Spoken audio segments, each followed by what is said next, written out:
नमस्कार। आज हम मौजूद हैं श्री यतीन्द्र नारायण अष्टांग राजकीय आयुर्वेद महाविद्यालय में। अपनी 41 वर्षों की शानदार सेवा के बाद 30 जून यानी मंगलवार को इस महाविद्यालय के प्राचार्य सह अधीक्षक डॉक्टर सीबी सिंह, डॉक्टर चतुर्भुज प्रसाद सिंह सेवानिवृत्त होने जा रहे हैं, रिटायर होने जा रहे हैं। हम उनसे विशेष बातचीत करेंगे और जानेंगे उनके संघर्ष, उपलब्धियां और आने वाले पीढ़ियों के लिए उनका क्या संदेश होगा। डॉक्टर साहब, सबसे पहले धन्यवाद। सर, 41 वर्षों की 42 वर्षों का आपका ये लंबा कार्यकाल है। जब आप पीछे मुड़कर देखते हैं तो सबसे पहले आप क्या देखते हैं? मैं ये अच्छी तरह से बताना चाहूँगा कि यह महाविद्यालय बिहार के सबसे प्राचीन महाविद्यालय में रहा है और इसकी आधारशिला राजेंद्र बाबू ने आज़ादी से पहले रखा था। और आधारशिला रखते समय उन्होंने कहा था कि भागलपुर वासियों, वृक्ष रूपी आयुर्वेद महाविद्यालय की आधारशिला तो मुझसे रखवा रहे हो, देखना यह मुरझाने न पाए। 1985 में बिहार सरकार ने इस आशा और विश्वास के साथ इस महाविद्यालय का अधिग्रहण किया कि इस विद्यालय का चौदिशीय विकास होगा, बहुमुखी विकास होगा और बिहार के मानस पटल पर एक विशिष्ट महाविद्यालय बनेगा। लेकिन कालांतर में चल करके ये जो संभावनाएं क्षीण होती गई और धीरे धीरे पुराने लोग रिटायर होते गए और नए लोगों की बहाली नहीं हुई।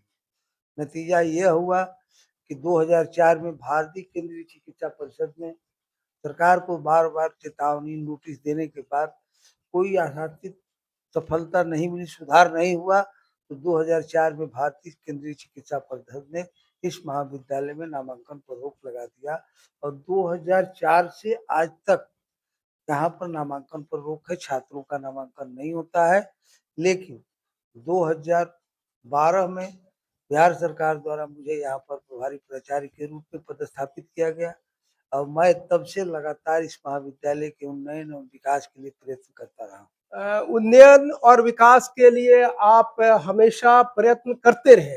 सर, 1984 में जब आप यहाँ योगदान देने आए थे इस महाविद्यालय में, तब क्या हालात थे, स्थिति कैसी थी?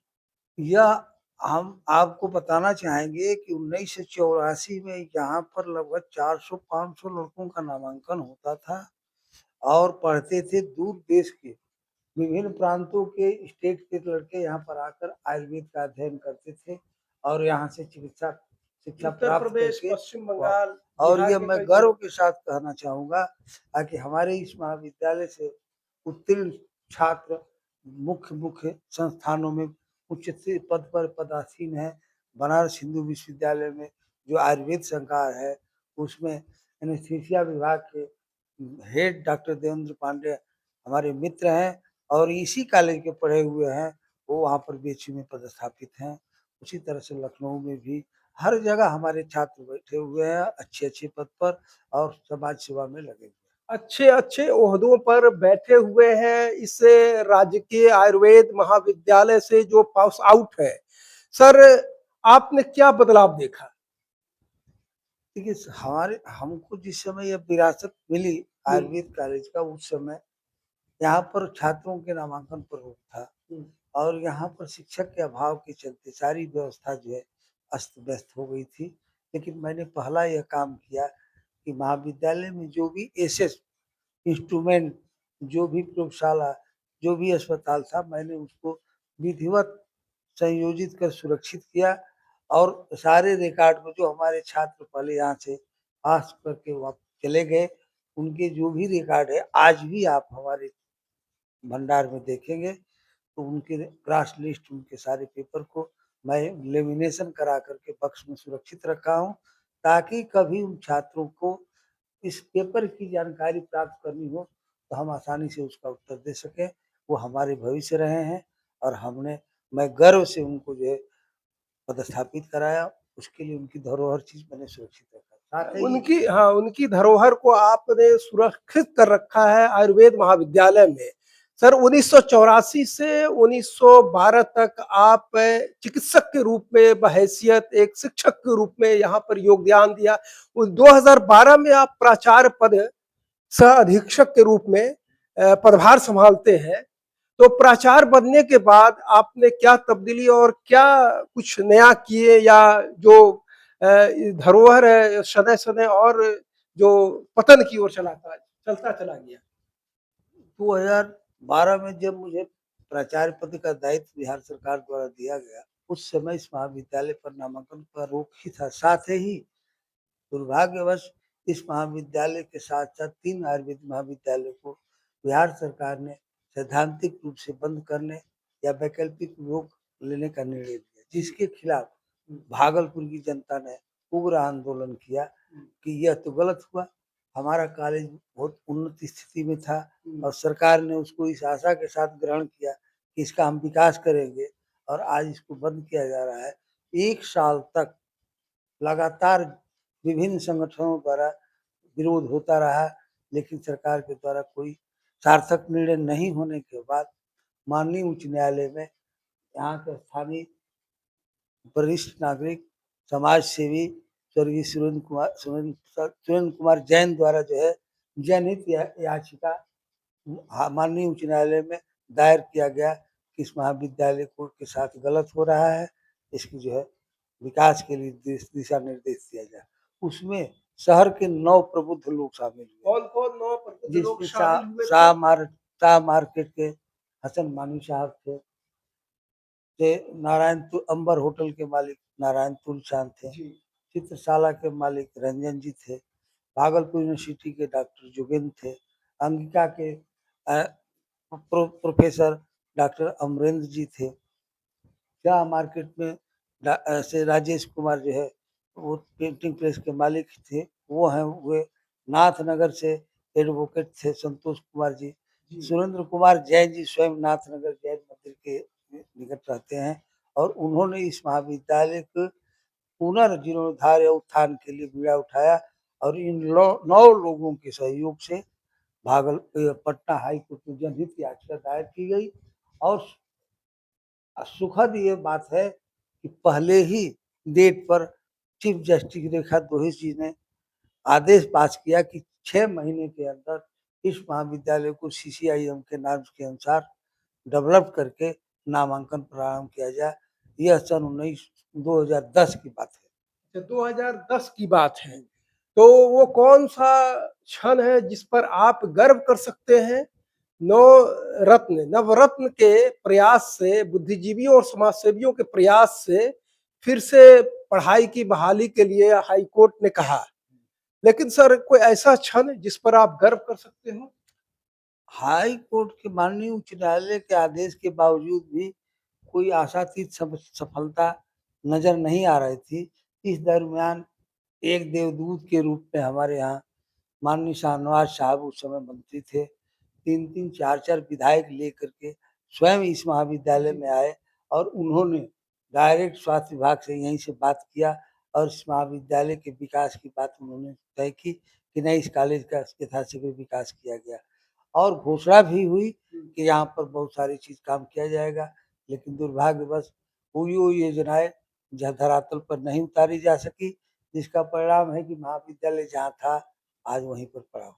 तो इसका मतलब ये है कि जो महाविद्यालय को बंद करने का पूरे राज्य सरकार ने जोर लगा दिया था, कहीं न कहीं समाजसेवी बुद्धिजीवियों और माननीय शहनवाज हुसैन जी के प्रयास से ये बंद नहीं हो पाया। उन लोगों का जो नियत था उस पे कहीं न कहीं वो ग्रहण लग गया। और लेकिन सर आज पठन-पाठन बंद है 2004 से ही। ओपीडी चल रहा है अहरनिश लगातार। तो ओपीडी में प्रतिदिन कितने लोग को आप सेवा दे रहे हैं? देखिए, ओपीडी हमारा, हम गर्व के साथ कहेंगे कि हमारा ओपीडी बहुत ही अच्छी स्थिति में चलता है, और यहाँ पर गरीब जरूरतमंद लोगों की चिकित्सा मुफ्त उपलब्ध कराई जाती है, और आयुर्वेदिक दवाई उनको दिया जाता है।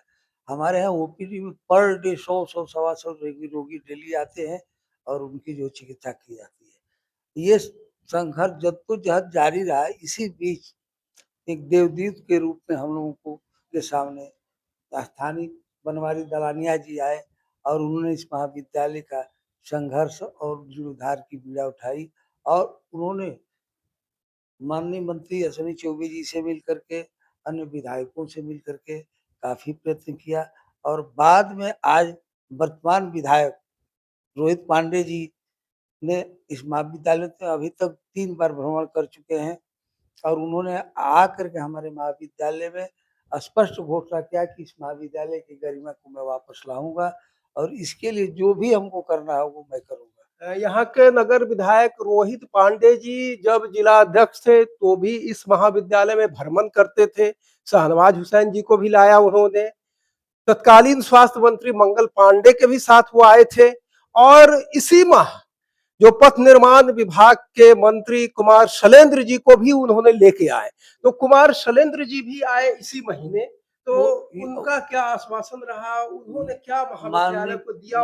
माननीय मंत्री इंजीनियर शैलेंद्र जी उस दिन रोहित पांडे के द्वारा, क्योंकि जो प्रोटोकॉल था उसमें हमारे महाविद्यालय में उनके प्रोग्राम का कहीं नाम नहीं था, लेकिन इस महाविद्यालय के प्रति विशेष जागरूकता और इच्छा होने के कारण मंत्री महोदय भी और रोहित पांडे जी भी उस दिन हमारे यहाँ जो है कैंपस में आए और माननीय मंत्री जी अपने विभाग पीडब्ल्यूडी के कमिश्नर से डायरेक्ट यहाँ से बात करके फोन से कहा कि देखिए यह महाविद्यालय मेरा है और जमीन जो है इसके काम का है और हमारी तमाम जमीनें यहाँ पड़ी हुई है। पूर्वी और दक्षिणी क्षेत्र, दक्षिणी हाँ।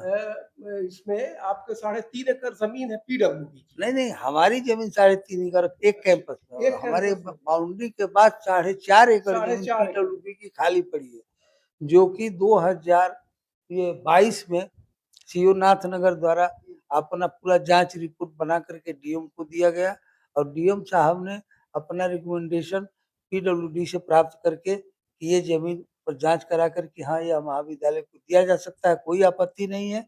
2022 में माननीय जिलाधिकारी ने पटना पीडब्ल्यूडी विभाग को भेज दिया और 2022 से आज तक वो मामला वहां पर विचाराधीन है। मंत्री जी कहते कि 7 दिनों के अंदर हम पीडब्ल्यूडी की जमीन को एक्वायर करा देंगे। मंत्री जी ने, इंजीनियर शैलेंद्र साहब जी ने स्पष्ट रूप से कहा कि डॉक्टर प्रिंसिपल साहब 7 दिन के अंदर आपकी जमीन जो है महाविद्यालय को मिल जाएगी, आप निश्चिंत रहिए, इस कॉलेज का जीर्णोद्धार और विकास निश्चित होगा, हम आपको आश्वस्त करते हैं। मॉडल अस्पताल राजकीय आयुर्वेद महाविद्यालय का सपना क्या आपके रहते हुए तो ये मुमकिन नहीं हो पाया? 2 अरब 67 करोड़ की लागत से एक आदर्श राजकीय आयुर्वेद महाविद्यालय भागलपुर की स्थापना, क्या आपका जो एक विजन था वो पूरा हो पाएगा? ऐसा है कि यह बिहार सरकार की बहुत ही महत्वाकांक्षी योजना है कि बिहार में जितने भी गवर्नमेंट कॉलेज हैं उन सभी कॉलेज को मॉडल कॉलेज के रूप में विकसित किया जाएगा और मॉडल कॉलेज को बनाने के लिए एक उनका अपना मॉडल स्वरूप नक्शा बनाया गया है जिस पर 2 अरब 65 करोड़ रुपए का बजट का प्राविधान है, जिसके अंतर्गत दरभंगा मेडिकल कॉलेज में मॉडल कॉलेज बन रहा है, आयुर्वेद कॉलेज में बक्सर नहीं दरभंगा में बन रहा है, बेगूसराय में model college, Begusarai Ayurvedic college में मॉडल कॉलेज बन रहा है, तिबिया कॉलेज का नालंदा मेडिकल के बगल में 10 एकड़ में मॉडल कॉलेज बनकर तैयार है। हमारे यहाँ भागलपुर में जमीन के अभाव के कारण वो योजना धरातल पर नहीं आ पा रही थी, लेकिन मैंने पूरी शक्ति जी जान लगाया, यहाँ के जनप्रतिनिधियों का पूर्ण सहयोग हमको मिला और यहाँ पर 4.5 एकड़ जमीन जो हमारे बाउंड्री के जस्ट बगल में है वो डीएम साहब द्वारा जो चिन्हित करके चिन्हित करके और महाविद्यालय को दिया जाए, ये रिकमेंडेशन भेज दिया है पीडब्ल्यूडी के पास और इंजीनियर साहब ने भी आकर के घोषणा किया है ताकि ये जमीन शीघ्र ही महाविद्यालय को हस्तांतरित कर दी जाएगी। इसलिए हम पूर्ण आश्वानित हैं कि आने वाले कल में हमारे महाविद्यालय का जीर्णोद्धार और विकास निश्चित होगा, इसलिए कि हमारा अब धरातल मजबूत हो चुका है और हमारे पास लगभग 8.5 एकड़ 9 एकड़ जमीन हो जाएगी, काफी पर्याप्त जमीन है। हाँ, जो काफी पर्याप्त होगा और मैं आपको कहूँ पूरे बिहार में हार्ट ऑफ टाउन में किसी भी आयुर्वेदिक महाविद्यालय के पास एक कैंपस में इतनी लंबी जगह नहीं होगी। अगर इस कॉलेज का विकास किया जाता है तो यह कॉलेज बिहार के ही नक्शे पर नहीं, भारत के नक्शे पर होगा। क्योंकि ये पश्चिम बंगाल, नेपाल, उत्तर प्रदेश, इन तमाम सीमाओं को छूता है भागलपुर जिला, और यहाँ पर विपुल जो है प्राकृतिक संपदा है इसके आसपास। मैं अपना जो हमारे पास 42 साल का यहाँ का जी। अनुभव है, और मैं अपने गर्व के साथ गर्वान्वित होता हूँ कि भगवान भोलेनाथ ने मुझे यहाँ सेवा करने का मौका दिया। यह अंग प्रदेश की यह धरती, यह आयुर्वेद के लिए तीर्थ स्थल है। यहाँ पर हमारे आदि देव, हमारे भगवान धन्वंतरी का अभ्युदय स्थल रहा है। यहाँ पर हमारे श्रृंगी ऋषि जो कि आयुर्वेद के बहुत बड़े विशेषज्ञ थे, उनकी तपोभूमि रही है बरियारपुर के पास। यहीं पर कहल ऋषि जो कि राजा जनक के आध्यात्मिक गुरु थे, उनकी तपस्थिति कहलगांव रही है। जिनके पुत्र अष्टावक्र थे, वो दार्शनिक के बहुत बड़े विद्वान थे। ये और एक कदम अगर आगे बढ़ाया जाता है तो यहाँ पर आयुर्वेद का एक इतिहास मिलता है। जड़ी बूटियों का भी तो अपार यहाँ पर संपदा है, बगल में संथाल परगना है। चाहूंगा कि पूरे भारतवर्ष में 2 खंड हैं जहाँ जड़ी बूटियों का विपुल भंडार है। एक हरिद्वार स्कूल गुरुकुल, जहाँ पर उत्तराखंड गवर्नमेंट की 2 ड्रग आयुर्वेदिक फार्मेसी कंपनियां हैं, और रामदेव महाराज जी का पूरा साम्राज्य और अनेकों बहुराष्ट्रीय कंपनियां हैं वहाँ पर हरिद्वार में।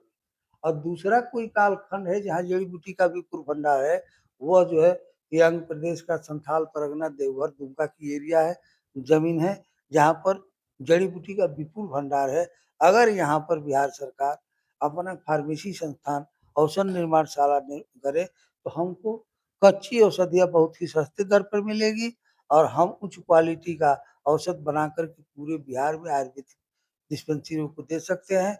साथ ही यहाँ पर एक नया रोजगार का एक नया केंद्र विकसित होगा कि 500 लोग जो है यहाँ पर रोजगार आसानी से पा सकते हैं। जड़ी बूटियों को कलेक्ट करके लाएंगे यहाँ पर।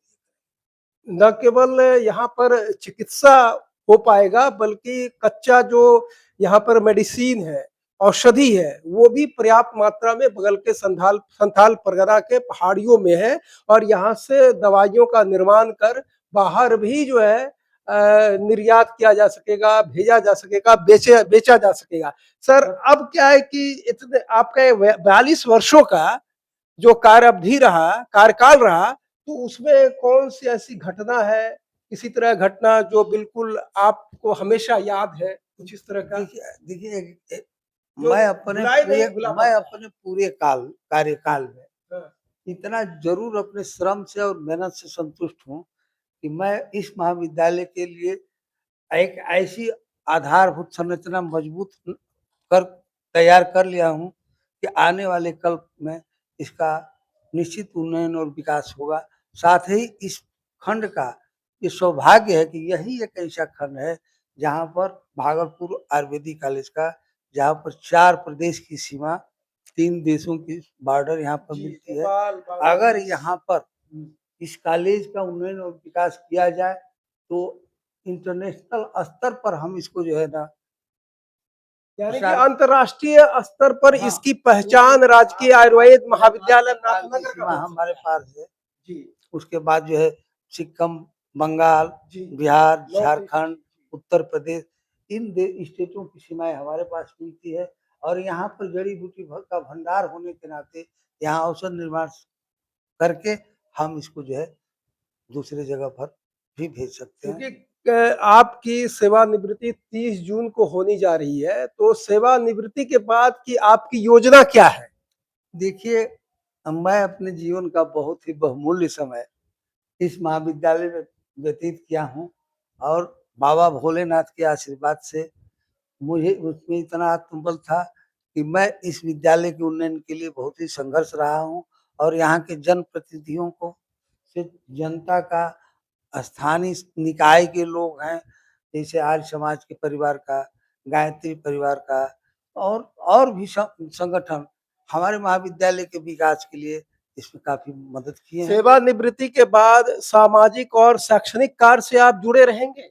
सेवानिवृत्ति के बाद तो मैं अभी जब तक इस महाविद्यालय का जो अंतिम चरण है कि हमारा जमीन स्थानांतरण हो जाए और बिहार सरकार का मॉडल कॉलेज का जो 2 अरब 65 करोड़ रुपए का जो है योजना है वो भागलपुर के लिए स्वीकृत है, तब तक मैं यहाँ पर संघर्षरत रहूंगा। अगर आपको फिर से काम करने का मौका मिले तो आपका प्राथमिकता क्या होगी फिर?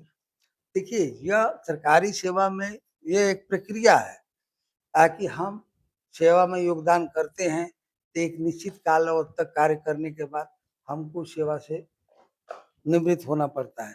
लेकिन हमारा जीवन काल की सेवा तो चलती रहती है और हमारी भावनाएं इस महाविद्यालय से जुड़ा, क्योंकि मैं यहाँ पर 42 साल तक सेवा करते आप रहा। 42 सालों तक सेवा करते रहे, तो यहाँ के शिक्षकों का, यहाँ के चिकित्सकों, यहाँ के कर्मियों का किस तरह का सहयोग और समर्थन मिलता रहा? नहीं, यहाँ संघर्ष में हमारे पूरे परिवार से मतलब आयुर्वेद परिवार का रहा है कि सभी लोग बहुत ही दिल से इस महाविद्यालय के विकास के लिए संघर्ष करते रहे। जब जब जरूरत हुई वो समाज के लोगों का हम लोग मदद लेते रहे। राज राजनेताओं द्वारा जो जनप्रतिनिधि भी समय समय पर महाविद्यालय में आकर के हम लोगों को आश्वासन देते रहे और हम लोगों का सहयोग देते रहे और आज हम इस संघर्ष के किनारे पर पहुंच चुके हैं और इस नैया को पार लगाने के लिए हमारे स्थानीय विधायक रोहित पांडे जी जान से लगे हुए हैं और हमको पूर्ण विश्वास है ताकि इस बार जो इस महाविद्यालय का जो है जीर्णोद्धार होगा। जीर्णोद्धार होगा और आदर्श आयुर्वेद कॉलेज के रूप में ये अपनी पहचान बनाने में कामयाब हो पाएगा। सर, ये आपका भागलपुर के लोगों का किस तरह से सहयोग और कैसे यहाँ पर के लोगों का आप मिजाज रहा है? तो मैं एक बात आपको यहाँ पर बताना चाहूंगा कि जब महाविद्यालय को बिहार सरकार ने कतिपय कारणों से सैद्धांतिक रूप से बंद करने का निर्णय ले लिया तो पूरे शहर में जो है ना आंदोलन का सैलाब उठ गया, जिसमें शहर के बहुत संगठन के लोग, विश्वविद्यालय के प्रोफेसर, व्यापारी समुदाय के लोग, हसन मान साहब जैसे सामाजिक जीवन जीने वाले लोग, नारायण तिलस्वार जैसा पत्रकार जीवन जीने वाले लोग, सुरेंद्र जैन जैसा सामाजिक जीवन जीने वाले लोगों ने पूरा जद्दोजहद के साथ इस निर्णय के खिलाफ आंदोलन शुरू कराया और जिसमें समाज के हर वर्ग का पूर्ण सहयोग मिला।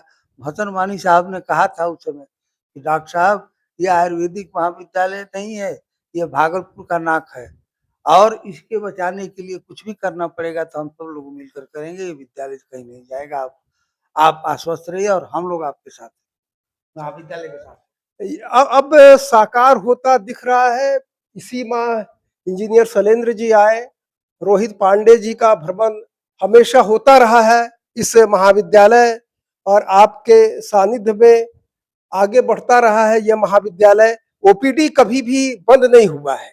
ओपीडी सोमवार से शनिवार तक हमेशा चलता रहा, कभी भी बंद होने के कगार पर नहीं आया। तो ये एक सबसे बड़ी उपलब्धि है आपकी कि ओपीडी को और यहाँ पर आसपास के तमाम लोग ही नहीं बल्कि दूर दराज से भी सुल्तानगंज, बरियारपुर, बांका, मुंगेर, संग्रामपुर वगैरह तमाम जगहों के लोग यहाँ पर इलाज कराने के लिए आते थे और 8 बजे से लेकर 2 बजे तक लगातार आप डटे रहते थे और प्रचुर दवाएं दी जाती है और बिहार सरकार ने इस महाविद्यालय के विकास के क्रम में कदम भी बढ़ा दिया, क्योंकि हमारे यहाँ 9 चिकित्सा पदाधिकारी, आयुष के चिकित्सा, आयुर्वेद के चिकित्सा पदाधिकारी वर्तमान में हमारे महाविद्यालय में स्थापित हैं और 9 चिकित्सकों के द्वारा समाज का बेहतर ढंग से चिकित्सा और सेवा किया जा रहा है। स्टाफ की कमी है, चतुर्वर्गीय और थर्ड वर्गीय स्टाफ की कमी है।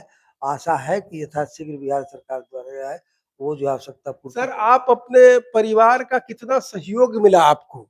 आप अपने बारे में कुछ बताएं कि आप कहाँ के रहने वाले हैं और आपका परिवार का सहयोग और समर्थन कितना मिला है? देखिए, मैं बलिया उत्तर प्रदेश का रहने वाला हूँ और मेरा जो आयुर्वेद का पूरा जीवन ही बिहार से शुरू हुआ।